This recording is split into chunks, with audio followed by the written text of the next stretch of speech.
দিনটা ছিল লক্ষ্মী পুজোর দিন, অর্থাৎ কোজাগরী লক্ষ্মী পুজোর দিন। সকাল থেকে ব্যস্ততা শুরু হয়ে গেছে।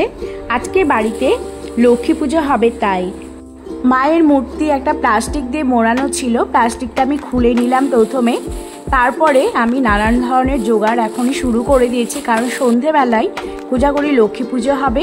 পূর্ণিমা লেগেছে, সেই সকালে সারাদিন উপোস থেকে তারপর সন্ধেবেলা মায়ের পুজো করব। নানান ধরনের ফল এবং নাড়ু সমস্ত কিছু বাজার থেকে কেনা হয়েছে, কিছু বাড়িতেও করে নিয়েছি। সেগুলো একটি থালার মধ্যে সবগুলো একে একে সাজিয়ে নিলাম। আমি এখানে মুড়ির নাড়ু, ঝুড়ির নাড়ু, চিড়ের নাড়ু, তিলের নাড়ু এবং মুরকি, মোয়া এবং খই সমস্তটাই এই থালার মধ্যে সাজিয়ে নেব। সাথে নারকেল নাড়ুও ছিল। এই সমস্ত কিছুই কিন্তু আমি কিছু কিছু বাজার থেকেও কিনেছি, আবার বাড়িতেও করে নিয়েছিলাম। এবার এখানে আমি নিয়েছি একটি ডাব। ডাবটাকে প্রথমে আলপনা দিয়ে খুব ভালো করে সুন্দর করে একটু রাঙিয়ে নেব। তারপরে এর মধ্যে স্বস্তিক এঁকে নেব সিঁদুর দিয়ে। বাঙালিদের প্রতি ঘরে ঘরে কোজাগরী লক্ষ্মী পুজো সকলেই করে থাকে। বাড়ির মেয়েরা, মায়েরা কিন্তু সেই দিনটা খুব ব্যস্ত থাকে আর নিজের মনের মতো করে মা লক্ষ্মী পুজোর জন্য নানান ধরনের আড়ম্বর শুরু করে দেয়। আমি প্রথমে ডাবটাতে একটা স্বস্তিক এঁকে নিলাম।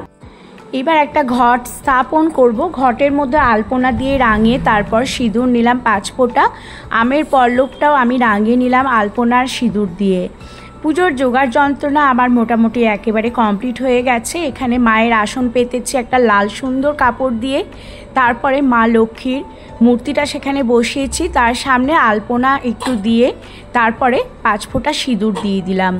এবার এখানে আমি গোটা ফলগুলোকে পরিষ্কার করে 2-3 বার ধুয়ে নিয়েছি। আর আমি এই পুজোতে কোনো ফল কেটে দেব না, ফলগুলোকে গোটাই দিচ্ছি।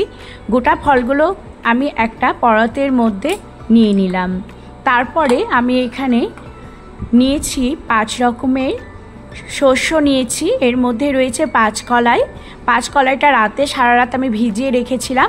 পরদিন কয়েকবার ধুয়ে একটি থালার মধ্যে সেগুলো নিয়ে নিলাম। এখানে একটা পদ্ম ফুল নিয়েছি।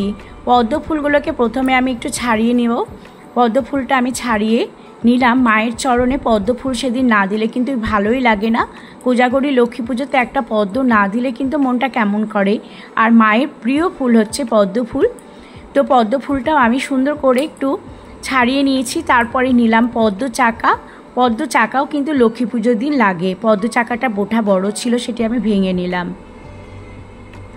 এবার আমি এখানে একটি বাটির মধ্যে নিয়ে নিলাম বেশ খানিকটা আতপ চাল। আতপ চাল দিয়ে একটা নৈবেদ্য করে নেব। আতপ চালটাকে ভালো করে পরিষ্কার করে ধুয়ে নিলাম। তারপর একটি থালার মধ্যে আতপ চাল দিয়ে একটা নৈবেদ্য গড়ে নিতে হবে। এখানে আমি আতপ চালটাকে 5 ভাগে ভাগ করে নেব, অল্প অল্প করে নিয়ে তার উপর কলা দিয়ে সুন্দর করে একটা নৈবেদ্য করে নেব। যে কোনো পুজোতেই কিন্তু একটা আতপ চাল কলার নৈবেদ্য লাগে, তাই কোজাগরী পুজোতেও কিন্তু আতপ চাল আর কলার নৈবেদ্যটা দিতেই হয়। তো আমি সেটাকেই ভালো করে তৈরি করে নিচ্ছি। তারপরে এর উপরে আমি একটা কলা নেব। আমি মার কাছে শুনেছি যে কলা নাকি বটিতে কাটতে নেই, পুজোর কলা নাকি বটিতে কাটতে নেই। কলাটাকে আমি একটি ছোট থালার মধ্যে সরু সরু করে ফালি ফালি করে কেটে নেব। তারপরে নৈবেদ্যর উপরে একটা একটা করে দিয়ে দেব। তো এইভাবে আমি কলাটা খোসা ছাড়িয়ে নিয়ে 5 ভাগে ছোট ছোট টুকরো করে নিলাম। তারপরে নৈবেদ্যর উপরে একটা একটা করে নিয়ে নেব। আর নৈবেদ্যর উপরে অল্প করে একটু চিনি ছড়িয়ে দেব। আর আতপ চাল কলার এই নৈবেদ্যটা কিন্তু পুজোতে লাগেই। তো আমি এইভাবে রেডি করে নিলাম। উপর থেকে একটুখানি প্রত্যেকটার মধ্যে চিনি দিয়ে দিলাম। এইভাবে তৈরি করে নিলাম আমি আতপ চাল কলা আর চিনির এই নৈবেদ্যটা। এবার আমি নিয়েছি এখানে তাল শাঁস। তালের বীজের ভেতরে একটা শাঁস থাকে, যেটা মা লক্ষ্মীর খুব প্রিয় একটি প্রসাদে লাগেই। এই জিনিসটা ছাড়া কিন্তু লক্ষ্মী পূজা অপূর্ণ। তো আমি তাল শাঁসটাকে খুব ভালো করে পরিষ্কার করে ধুয়ে তারপরে এভাবে ছাড়িয়ে তার ভেতর থেকে শাঁসটা বের করে নিলাম। এবার ভোগের থালাতে আমি নিয়ে নিলাম 5 রকমের মিষ্টি। আর আমি এইখানে 5 রকম মিষ্টি দিয়ে একটা নৈবেদ্য রেডি করে নিয়েছি। কোজাগরী লক্ষ্মী পুজোতে আর একটা জিনিস লাগে, সেটা হচ্ছে আতপ চিড়ে। আতপ চিড়ে যে কোনো দোকানেই কিন্তু এই সময় পাওয়া যায়, আর আতপ চিড়ে খেতে কিন্তু দারুণ লাগে, মুখে দিলেই কিন্তু মিশে যায়, এতটাই পাতলা হয় এই চিড়ে। আতপ চিড়ে নিলাম বাটিতে, তার মধ্যে তালের ফোঁপড়টাও আমি উপর থেকে নিয়ে নিলাম, তার মধ্যে সাজিয়ে। আতপ চিড়ে আর তালের ফোঁপড়া লক্ষ্মী পুজোতে কিন্তু দিতেই হয়। কোজাগরীর লক্ষ্মী পুজোর আসল জিনিস হচ্ছে তালের ফোঁপড়া আর হচ্ছে আতপ চিড়ে, এই দুটো জিনিস কিন্তু লাগেই। এবার আমি আখগুলোকে খোসা ছাড়িয়ে টুকরো টুকরো করে কেটে নিলাম। তারপরে এখানে নিয়েছি পানি ফল, অনেকে এটাকে পানি ফল বলে, অনেকে জল সিঙ্গারা বলে, কারণ দেখতে অনেকটা সিঙ্গারার মতো, তাই অনেকে জল সিঙ্গারাও বলে। আর এই পানি ফল কাটতেও কিন্তু খুব কষ্ট হয়, কারণ হাতে সরু সরু একটু কাটার মতো থাকে, সেটা লেগে যাওয়ার সম্ভাবনা থাকে। তাহলেও কিন্তু আমি খুব যত্ন সহকারে সেগুলোকে টুকরো টুকরো করে কেটে নিলাম। এবার নিয়েছি একটা কাঠা, লক্ষ্মীর কাঠা, তার মধ্যে বেশ কিছুটা ধান দিয়ে পূর্ণ করে নিলাম। লক্ষ্মী পুজোতে কাঠা ভর্তি ধান দেওয়ার রেয়াজ আছে। পুরুষদের সময় থেকে আমরা শুনে এসেছি যে লক্ষ্মীর পাশে কাঠা ভর্তি ধান রাখা হয়। অনেকেই আগের দিনে জমিদাররা যখন ছিলেন তখন তারা গোলা ভর্তি ধান পূর্ণ করে রাখতেন।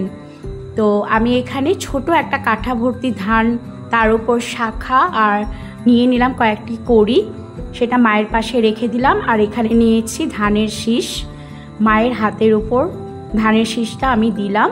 মেয়েকে বললাম একটু চন্দনটা আমাকে বেটে দিতে, তো কাজের ফাঁকে ও একটু আমাকে সুন্দর করে চন্দনটা বেটে দিয়েছে। এইদিকে আমি অন্যান্য কাজগুলো সেরে নিচ্ছি। আর লক্ষ্মী পুজোতে অনেকে বাড়িতে খিচুড়ি ভোগ রান্না হয়, অনেকে আবার লুচির ভোগ করে থাকেন। তো আমি কিন্তু আজকে খিচুড়ি ভোগ করেছিলাম। তো কোজাগরী লক্ষ্মী পুজো পুরো বাংলায় অর্থাৎ পশ্চিমবঙ্গের প্রত্যেক ঘরে ঘরে খুব ঘটা করে আর যত্ন সহকারে মায়ের আরাধনা করা হয়। আমার সমস্ত কিছুটাই প্রায় রেডি হয়ে গেছে, এবার আমি মায়ের পুজো করতে বসবো। তো কোজাগরী লক্ষ্মী পুজো অনেকে পুরোহিত দিয়ে করান, আমি কিন্তু নিজের হাতে পুজোটা করতে ভালোবাসি। আমি কোনো পুরোহিত দিয়ে মায়ের পুজো করাই না, কোজাগরী লক্ষ্মী পুজো আমি নিজের হাতেই করি। আর অবশ্যই মেয়েদের ব্রত কথা বই পাশে রেখে আমি পুজোটা কমপ্লিট করে নিই। এইবার আমি এখানে আলপনা দিয়েছি ঘট স্থাপন করব বলে। মায়ের আসনটা আমি একটা লাল কাপড় দিয়ে সুন্দর করে আসন পেতে মাকে বসিয়েছি, পাশে সামনেই আলপনা আর সিঁদুর দিয়ে আমি ঘট স্থাপন করে নিলাম। আর ঘট বসানোর আগে সেখানে দুর্ব ধান দিয়ে তারপরে ঘরটা বসিয়েছি। শুধু ঘট কিন্তু বসাতে হয় না। তো আমি একটুখানি সিঁদুর দিয়েছিলাম আলপনার উপরে, তার উপর একটু ধান দুর্ব আতপ চাল দিয়ে ঘরটা স্থাপন করলাম। অনেকে অনেক রকমভাবে মায়ের পুজো করে থাকেন, আমি আমার মন থেকে মায়ের আরাধনা করি। আর প্রতি বছরই আমি নিজের হাতে মায়ের পুজো করি। মায়ের ঘটের উপরে একটা পান সুপুরি দিলাম, আর আসনের উপরে একটা পান সুপুরি দিয়ে দিলাম। আমি এইভাবেই কোজাগরী লক্ষ্মী পুজো প্রতি বছরই করি। আর তোমাদের কেমন লাগে আমার কোজাগরী লক্ষ্মী পুজোর নিয়ম আমাকে কিন্তু অবশ্যই কমেন্ট করে জানিও। এদিকে ধূপ আর প্রদীপটা আমি জ্বালিয়ে নিয়েছি। এখানে আমি নিয়েছি একটা জলশঙ্খর মধ্যে নিলাম গঙ্গা জল আর কয়েকটা দুর্ব আমি জলশঙ্খর মধ্যে নিয়ে তারপরে আমি মায়ের আসনের পাশে সেটা রেখে দেব। এইভাবে আমি লক্ষ্মী পুজো করলাম। আর কোজাগরী লক্ষ্মী পুজো বাঙালিদের একটা ভীষণ সুন্দর উৎসব। প্রত্যেকেই সারাটা বছর অপেক্ষা করে থাকেন কোজাগরী লক্ষ্মী পুজোর দিন। আর কোজাগরী লক্ষ্মী পুজোতে রাত্রি জাগার নিয়ম আছে, অনেকে হয়তো রাত্রি জাগেন। আমাদের এখানে একটা বিরাট বড় মেলা হয় কোজাগরী লক্ষ্মী পুজোর দিন, সারা রাত মানুষ জেগে থাকেন সেই দিন। আমার সম্ভব হয় না রাত্রি জাগা, কিন্তু আমার পুরো বাড়িতে আমি বাতি জ্বালিয়ে রাখি। পুরো বাড়িটা কোজাগরী লক্ষ্মী পুজোর দিন আলোকিত করে রাখতে হয়। তারপরে আমি আরতি করে নিলাম মায়ের সামনে, পঞ্চপ্রদীপ জ্বালিয়ে মায়ের আরতি করলাম। আমার কোজাগরী লক্ষ্মী পুজোটা এইভাবেই করে নিলাম। আর কোজাগরী লক্ষ্মী পুজো প্রতি বছর সবার বাড়িতে খুব ধুমধাম করে পালন করা হয়। আজকের এই ব্লগটি তোমাদের কেমন লেগেছে অবশ্যই জানিও। ভালো লেগে থাকলে অবশ্যই সাবস্ক্রাইব করো।